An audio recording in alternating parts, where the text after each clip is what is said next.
Welcome to लक्ष्य vision Gurukul. दोस्तों देखिए, आप लोग का लक्ष्य विजन गुरुकुल पे स्वागत है।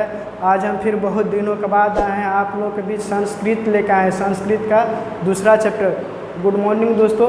देखिए आगे हम आज आप लोग को बताने जा रहे हैं संस्कृत का दूसरा चैप्टर, जो आपको बिहार बोर्ड में बहुत ही इम्पोर्टेंट टॉपिक है। बिहार बोर्ड के लिए बहुत ही रामबाण है। तो रामबाण किस तरीक़ा से है, तो हम आपको वही चीज़ बताने जा रहे हैं जो आपके एग्जाम में आएगा हू बहू। कम समय में ज़्यादा मार्क कैसे गेन करें, उस पैटर्न पर हम आज आपको संस्कृत का दूसरा चैप्टर पढ़ाने जा रहे हैं। समय बहुत कम है, कम समय में अच्छा मार्क्स कैसे गेन करना है, देखिए इससे होगा कि हमारा पूरा चैप्टर भी पढ़ाई हो जाएगा और हम समझ भी जाएंगे, और इससे हमारा ऑब्जेक्टिव सेशन भी हो जाएगा। जो है ऑब्जेक्टिव सब्जेक्टिव सारा आपको इतना ही में मात्र 1 to 11 पॉइंट है और 2 पॉइंट है जो अगले क्लास में हम बताएंगे। इसका पार्ट 2 जो बनाएंगे मात्र 13 पॉइंट है। अगर आप 13 पॉइंट यानी कि आप 13 पॉइंट को ध्यान से पढ़ लीजिएगा तो आपको बिहार बोर्ड में दूसरा चैप्टर से संस्कृत का पाटलिपुत्र वैभवम यानी कि पटना का गौरव, इस चैप्टर से आपको कोई भी क्वेश्चन पूछेगा तो आप आँख बंद करके बना दीजिएगा, उसमें कोई दिक्कत नहीं है, ऑटोमेटिक आपको आते रहेगा। इसलिए ध्यान से देखिए। आज हम इस 11 टॉपिक का बात करेंगे, अगले दिन जो पढ़ाएंगे जिसमें 2 टॉपिक और 2 पॉइंट और पढ़ाएंगे। चलिए अब हम लोग समय नहीं बर्बाद करते हुए चालू करते हैं चैप्टर। तो देखिए हम आज आपको बताए हैं क्या, संस्कृत का दूसरा चैप्टर है। क्या है? दूसरा चैप्टर, द्वितीय पाठ, यानी कि इसका मतलब हो गया दूसरा चैप्टर। जो चैप्टर का नाम है, आपको क्या नाम है चैप्टर का?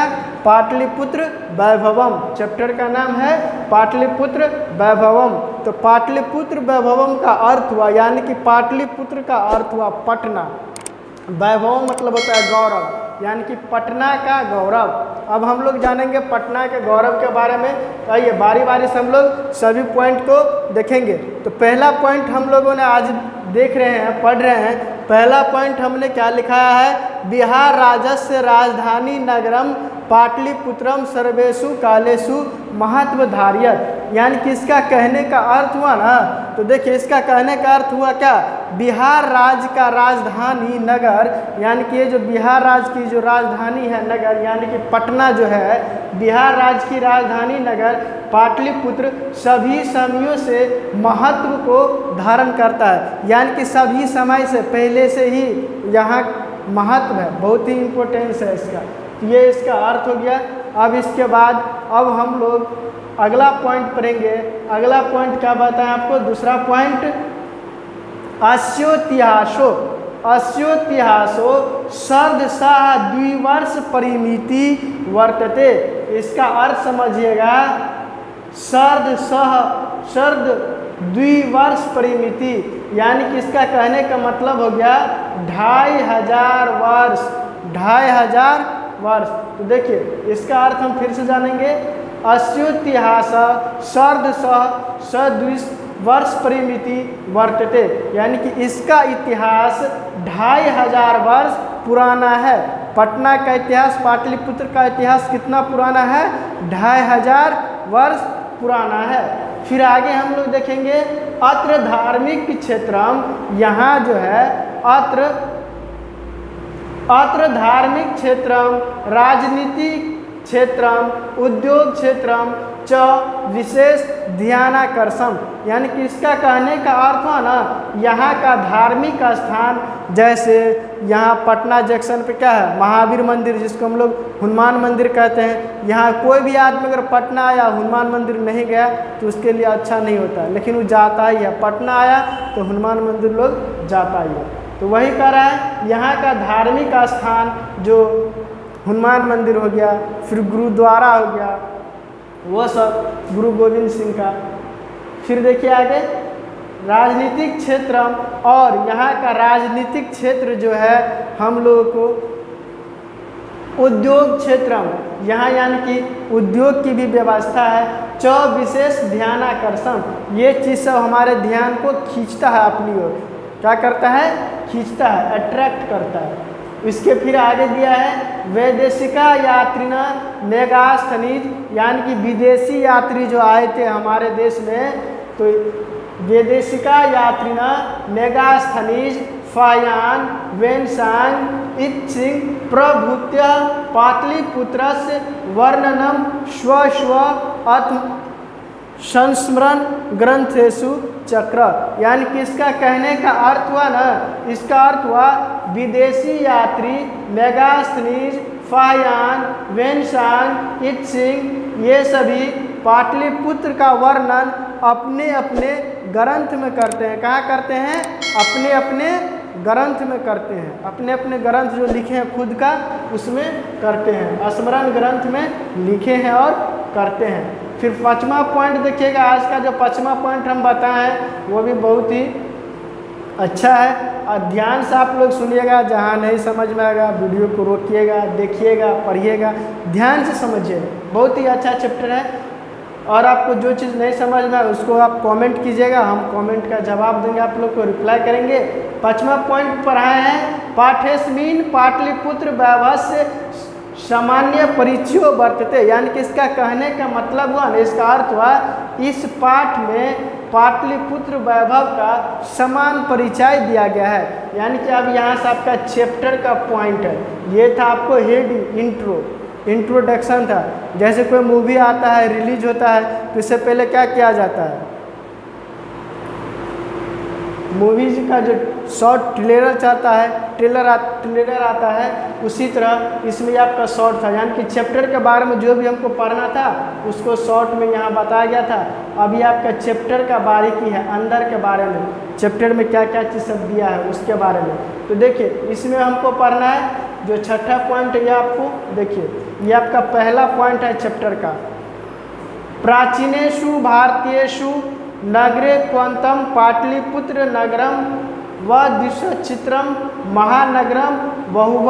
यानी कि इसका कहने का मतलब हुआ प्राचीन भारतीय नगरों में, यानी कि प्राचीन पहले से जो है ये भारतीय नगरों में पाटलिपुत्र गंगा नदी के किनारे बसा हुआ सुंदर महानगर, यानी कि पहले से ही गंगा नदी के किनारे बसा हुआ जो अभी पटना है वो एक समय पहले से ही बसा हुआ सुंदर महानगर है। फिर आगे बताया गया है इतिहासो श्वेतो यत्र गंगायास तीरे बुद्ध काले पाटलिग्राम स्थिता आसित।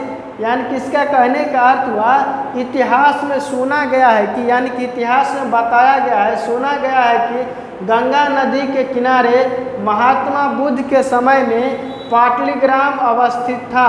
यहाँ से आपको ऑब्जेक्टिव क्वेश्चन पूछेगा, महात्मा बुद्ध के समय में गंगा नदी के किनारे कौन सा ग्राम अवस्थित था? तो कौन सा ग्राम? पाटलिग्राम। इसको याद रखिएगा, ऑब्जेक्टिव में ये चीज़ सब पूछता है।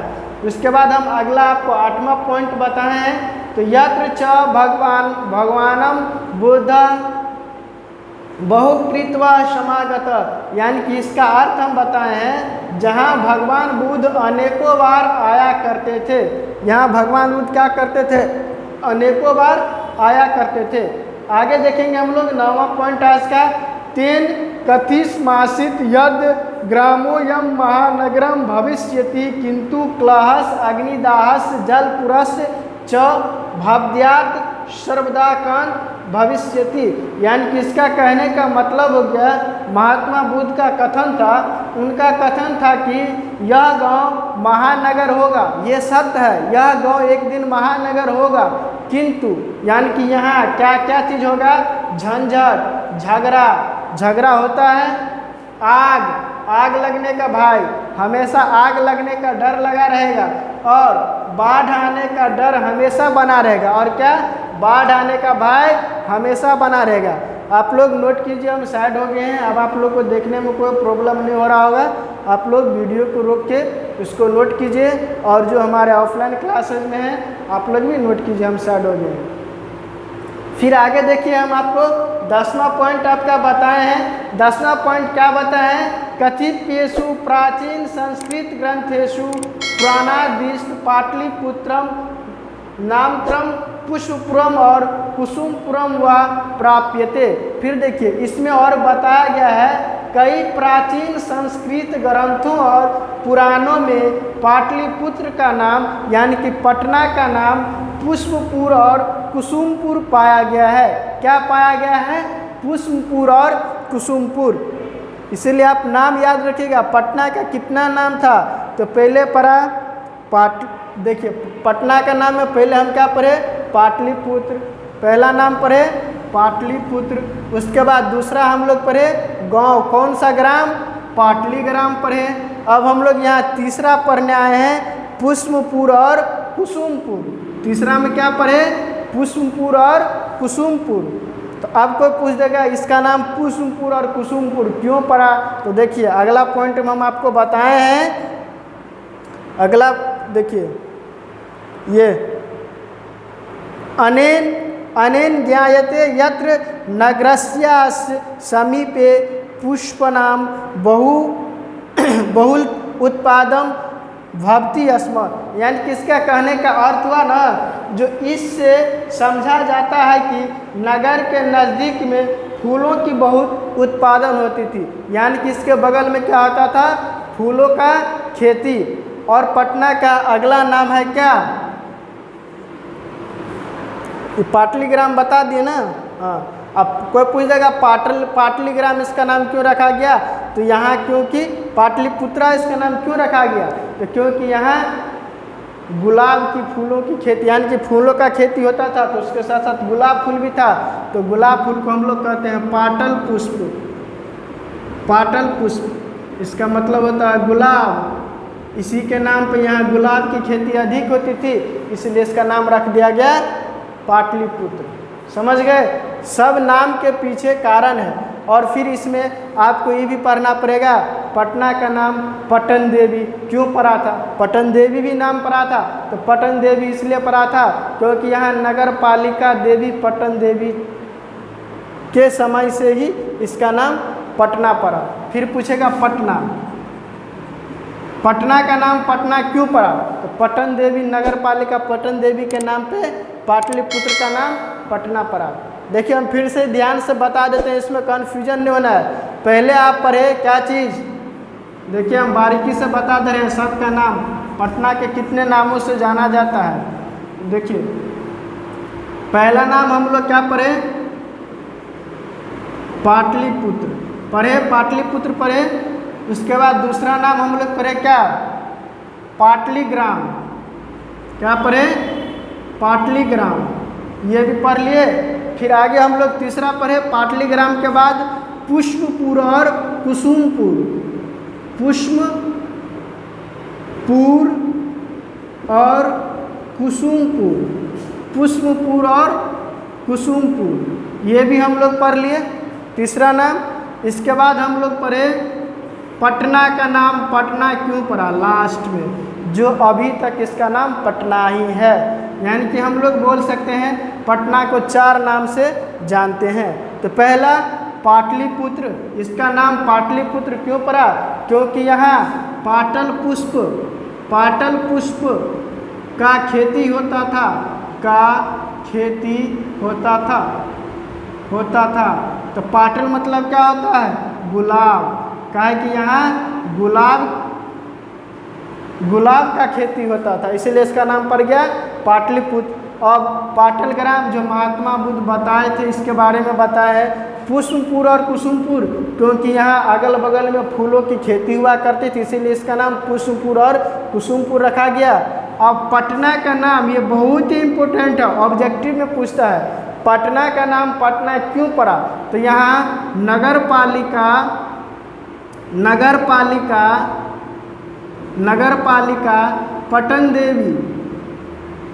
पटन देवी रानी थी, जिनके समय में जब वो रानी बनी तो उसका नाम पाटलिपुत्र का नाम पटना रख दिया गया। अब आप तो सारा जान गए होंगे, इसमें कोई दिक्कत नहीं होना चाहिए। अब इसका जो दूसरा भाग होगा, दूसरा पार्ट होगा, जो हम आपको अगले क्लास में बताएंगे, जो 2 पॉइंट और पढ़ाएंगे, 11 पढ़ा दिए, 12, 13 पॉइंट पढ़ाएंगे। फिर इस चैप्टर का जो ऑब्जेक्टिव होगा आपको हम सारा ऑब्जेक्टिव बता देंगे। आप लोग ध्यान से पढ़िए। आप लोग जिस प्रकार प्यार बनाए उसी प्रकार हमारे साथ प्यार बनाए रखिए और वीडियो को ज़्यादा से ज़्यादा शेयर कीजिए, अपने दोस्तों को बताइए। और मेरा मनोबल इसी तरह बढ़ाए रखे। आप लोग वीडियो को ज़्यादा से ज़्यादा शेयर कीजिएगा, मेरा हौसला बुलंद होगा और हम आप लोगों के बीच अच्छा से अच्छा लेके आएंगे टॉपिक, अच्छा से अच्छा चीज़ पर बताएंगे। जय हिंद।